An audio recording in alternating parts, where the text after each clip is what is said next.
Good morning, everyone. Hello. Hello. We've got a shelf full here today. I'm joined. It's Tracy. It's Books at Lunchtime at Ket's Books, and Emma and I are super excited because we are joined by Simone Buchholz and Rachel Ward. Now, and then we've got the same books to talk about. You're not two separate authors, are you? Simone, welcome. Rachel, you're a regular at Ket's Books. Welcome. It's absolutely a delight. I have been following this series, the Chastity Riley crime series, for a while now, but I wondered, Simone, could you introduce us to the series from the beginning, and then we'll talk to Rachel as her role as translator. Okay, this is what every author just kills in 1 second, because just round up your characters, your series, your plot, and you always feel like, oh my God. Well, so, I can tell you my impression, but go on. I can try, but I'm really not good in this. And my publisher will hate me by now again, because I'm so bad in this. So we're having a series of crime novels. They are more noir than thrillers, I would say. They're mostly set in Hamburg in northern Germany, but my characters, my investigators, are traveling around. The main character is Chastity Riley. She's a half German, half American state prosecutor, and she hates working in an office. She loves working by walking around, I would say, and she drinks too much. She smokes too much. She's not very, how do you say in English, maybe consistent with her own feelings and her own character. And she's surrounded by a lot of men with guns, I would say. That sums up the character quite well, doesn't it? But the series does progress. The relationships start and finish, and this is a series where I would probably recommend that readers who are new to it start with the first one, Blue Night, where she's in disgrace. Is that fair to say? So she's a state prosecutor, and I don't remember what she's done wrong, but she's been told to sort of back off. Oh yeah, she used a gun which she isn't allowed to, and it wasn't an official gun. It was the gun of her dad, who was an American army officer, and she used the gun to save the life of a colleague, but she didn't shoot into the leg. She used the gun to shoot a bit much more higher. So it was a really bloody incident, and everything was like covered away, and she's right, she's in excellent. Yeah. And you're right, she is surrounded by a lot of men. There is a lot of alcohol. I wouldn't say they exactly have fun, but the books are fun, aren't they? There's so many dry one-liners that you just stop in the tracks just with the one line. I was struck in the latest one, Hotel Cartagena, by he looked like an extinguished lighthouse. That just said everything: strength and stability, and all the light gone out of him. So I just wondered about how you and Rachel work together. At the end of the latest one, this one, in your acknowledgements, you call her a sound system. Because she is. Tell me about that. You know, when I started writing these noir novels in German, I always wanted to achieve a certain sound. And obviously, it's kind of a Raymond Chandler sound. But in German, it's really difficult to do that. And not many people are trying to do it, so I felt a bit alone and lonely with it, and always felt like, oh my God, no, that's just not it. And when the first translation from Blue Night by Rachel came to my table, and I had a look at the first pages, I was like, wow, I was flashed, because I thought, this is the sound I always wanted to achieve, but obviously it's just not possible in German, but it is in English. And she translates, you know, she captures my language and the sound of Chastity Riley very, very, very well. And I don't know how she's doing it. Maybe you have to ask her. I think you're kind of putting it through your brain and through your body and then spitting it out in beats, you know, like a sound system, like a big sound system. And the end, what's coming out is, for me, the sound I always wanted to create with these books. And that's why I'm so thankful, Rachel, because it's just great. It's funny that you say that you didn't think you could make it sound like Chandler in German, because when I first read Blaue Nacht in German for Arenda Books, who went on to publish them, when I first read it for them, Chandler is the voice that comes into my mind. It's that same sense that every word is there for a reason, or that there's the wit and the wisecracking, but there isn't a wasted word. Every word is working really hard, and you've chosen it for a reason, and it's carefully there. And that's the same sense that I get when I'm reading Chandler. So that's definitely the effect that I was also aiming for in English, that sort of, that sense of every word being right. So my first draft is a sort of banging it out quite quickly, but with long breaks to stare out of the window and tear my hair and think, how on earth can I do this? And then it filters through, and it goes through several drafts, and when it gets to the end draft, then I do read it all out loud to try and make sure that the sound is there. You are a sound system, you know. Am I right? And you know what really is, for me, is really wonderful in working together with Rachel. And it's okay, it's in all the work with the translators, but with Rachel it's special because I'm, you know, with my Italian or my French translator, I'm not so safe with the other language. But if you ask me questions, I know what you're wondering about or what you want from me, and you are so precise in your questions and in the, let's talk about this word. And what this does to me, and this is incredible, and it makes me a better writer, you know, since we're working together. When I'm writing the next novel, I really sometimes think, when I'm not sure about something, I ask myself, am I precise enough? Would Rachel accept this? Or would she say, oh, sorry, I don't understand. What do you mean? And this is really crazy. It just makes me kind of gives me my own developing, but you're part of it. So this is really crazy and great. I don't want you to think about me. I want you to write it. But I do. Kind of an inner corrective or something like this. And this is great because you need it, because you're alone when you're writing. And it's great to have this, really. It's cool. It's really interesting because it's almost as if you're aiming for an English language voice. You said about the Raymond Chandler. Mm. And so you're writing that, and then Rachel's picking up on it. So it does seem to work really well as a partnership. I follow Rachel on some of her social media, and I also occasionally see the author has said this. How are we going to get this point across in English? And I had to laugh. I mean, it wasn't a joke, but there's a chapter in the latest one, which launches on the 30th of March, I believe, Hotel Cartagena. Chapter called Shit Spinner Whirligig. Oh yes, this is, you know, while I was writing it, I was already aware that, oh my God, Rachel, she will hate me. She will just hate me. She will hate me for doing this.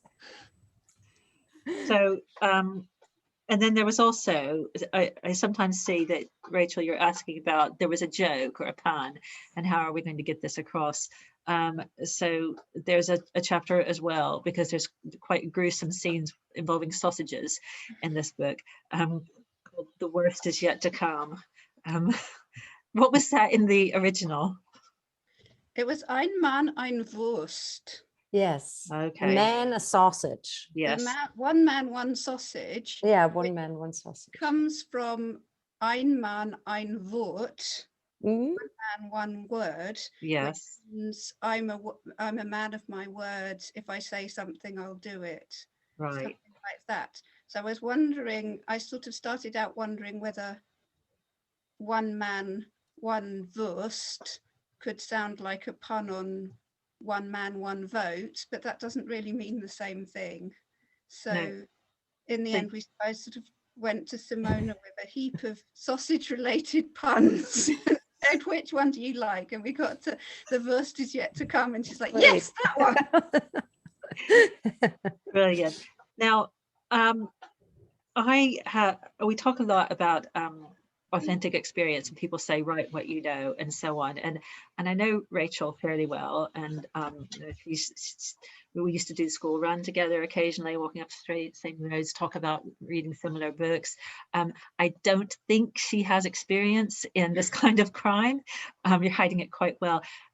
Again, these are so imaginative, and I'm going to say there is violence, but it's not sort of keep you awake at night violence, is it? You don't seem like you've lived a life of crime to me. She just leaves. How, I'm not asking where do you get your ideas, but how do you get this authentic experience? That I'm doing a lot of Chastity. research, really, before every book. These books are, you know, in German, they are a bit longer. I'm losing to up to 50 pages in English, but they're short books, it's brief experience. But there's like research, I would say 6 months of research and 6 months of writing. So the research is almost the same amount of time that I'm spending on this. And I, you know, after all these years, I have my sources at the police forces, and I have specialists in drug-related crime, in kind of what kind of dynamite do you have to use to do this? And it's one call, and then I can go for a long walk, or in former times sit in a coffee shop and have a lot of conversations with these. For Mexico Ring, for example, which is the one before Hotel Cartagena, I was with some kind of special forces for 1 week, and just went with them, and they tried to tell me everything about this kind of organized crime they are working on, and I love it. I love it. I sometimes think, oh my God, I should have been a cop. Really. And not these cops on the streets, but kind of special investigating forces. I really like it. I like remembering faces and observing people. So maybe the jobs are quite similar, writing a novel or writing a crime novel and investigating cases or people. I'm sorry, I've got a delivery. I'm going to cut this whole bit out. Just sorry. I already love it. Kind of. It's real life. That's you know what I love is all this. Have you been in these breakout rooms with Zoom events when you're sat together with people, and then comes the clock ticking, and you're just put out of the conversation? And I would love to do this, to have this in real life, you know, at a party. You're talking to someone and suddenly someone grabs you, choo, and just takes you out, and you're thrown into another round. Hey, hello, blah, blah, blah. And then again, choo. I would absolutely favor this. Excellent. Thank you for your patience. We were talking about writing about real people. So there are quite a lot of relationships in these books, and they do develop. Do you have a sense of where they're going to go next as you're writing them, or does it just happen and you're surprised? I think it's always, while I'm writing one of these books, the next is already in the making. Yeah. But that's all. It's not more than than one book, but it's always like, you know, when I wrote Hotel Cartagena, I already was, the next one, River Clyde, was already in the making. And so I'm trying to prepare the end for the next book. Just to make it, it's just serial writing. I think this is just like the craft, how the craft is working, maybe. And what I like by myself when I'm reading or watching a good series, I think you have to pretend it's one long book. So so the development is, so I knew why, mostly from the beginning while I was writing Hotel Cartagena, I knew that there has to be a really feeling of devastation in the end. So I didn't know how it would work, but I know there has to be devastating moment. There has to be a devastating moment. This book does really end with Chastity taking some time to reflect and think, and I did wonder what's coming next. So there is another book then. She's fired out of everything, and with the next book she's coming to the UK. She's going to Glasgow. The next book is set in Scotland. So see, I'm glad you said that, because I had that sense having finished this book, and I didn't know whether that was a spoiler. So is that? It is a spoiler, But they don't know how you get there, and they don't know what the sausages are doing, and so on. So there's no spoilers. Is that at all for your English audience or your British audience that you brought her to Glasgow? No, that's exactly what happens when you're writing a series, that you that the character is developing itself sometimes. And I always knew she's half German, half American, and I always knew she has Scottish roots, because Riley is an Irish Scottish name, and all the Americans are coming from somewhere. And this is also some kind of issue in all these books, like what about your heritage, where are your roots, because she has none, you know, that just like cut away, and this makes her so homeless and so lonesome. And so it always was clear that there is something with Scotland, but I didn't know at all what or which. And when I was in Glasgow, like I think 2 years ago, in a second it was absolutely clear that this is her hometown originally. And I can't tell you why, but I know her very well, and she knows me. And I came to Glasgow and went in the first pub. It wasn't even a pub, it was just a bridge at the central station. And I was standing under this bridge, and everything was absolutely clear. So it's not for my British readers, it's just for her. Which is probably, that's a much better reason for it, isn't it? Yes, and I hope my British readers will like it. But the Germans do at the moment. It's just out in Germany, and they do. So well, they're bestsellers in Germany, aren't they? They are. I'm not really good in talking about this. Yes, they are bestsellers in Germany. Embarrassed. And you came to Norwich for the Crime Festival here, didn't you? Norwich as well. So you're building an audience, and I can't wait to have customers back in the shop so I can put more of your books in their hands. So it's been an absolute delight talking to you. I just, at the moment, we only have 4 in English of your books. So what would you recommend if people have enjoyed yours? I would always recommend, talking about the sound and the sound system, I would always recommend Dorothy Parker stories, because she's one of my heroines, and I think she was an incredible writer. Hemingway was not better than her. He just wrote more. So always, if you kind of like my stuff, just try Dorothy Parker. And crime novel wise, I'm really always impressed what Mick Herron is doing with his MI5 Jackson Lamb series. Yeah, they're great.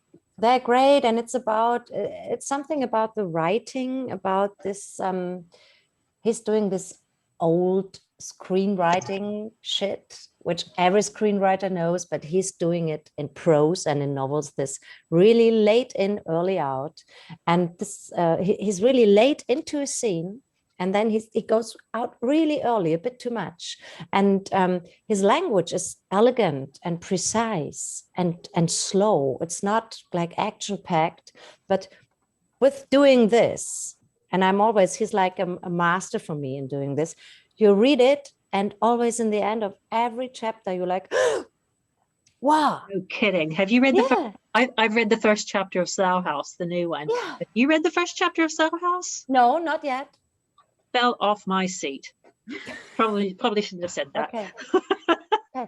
It's just, I think it's just, he's a master. He's, to me, these are masterpieces, and yeah, it's the perfect spy novel, which is not a spy novel. Like, just they're wonderful. So yeah.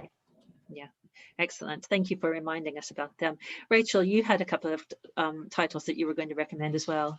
Yeah, so so this isn't a crime novel, but it's very beautiful cover, which everybody should admire. That goes a long way, doesn't it? It's translated from German. It's called The Peacock by Isabel Bogdan, and translated by Annie Rutherford. And it is translated from German, but it's set in the Scottish Highlands. And it is about a peacock that goes mad and starts attacking anything that's blue and shiny. And then it turns into a farce involving London bankers on a team building weekend in the Highlands of Scotland, and this peacock. And it is incredibly funny and very well written and amazingly translated and just published. So I want to tell everybody about this book and tell them to read it because it's hilarious. It sounds so impossible to get all of those ideas into one book.